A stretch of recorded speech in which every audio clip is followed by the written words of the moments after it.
Napakadisiplinado ng mga kapatid ko. Respect lahat talaga. Kasi ano, nung una sinasabi ng iba, mahirap. Apat na kategory yun, listening, writing, essay, at saka speaking.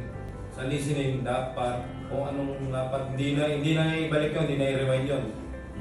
Dapat, pakikinig sa inyo sa una, tapos sa baga, para magka-idea kayo. Matatakot na, although hindi tayo nakakapag-English na ayos.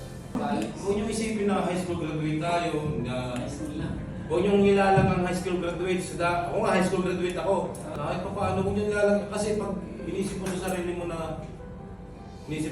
mo na, ay, high school graduate ako, hindi ko kaya. Huwag kayong mawawala ng pag-asa.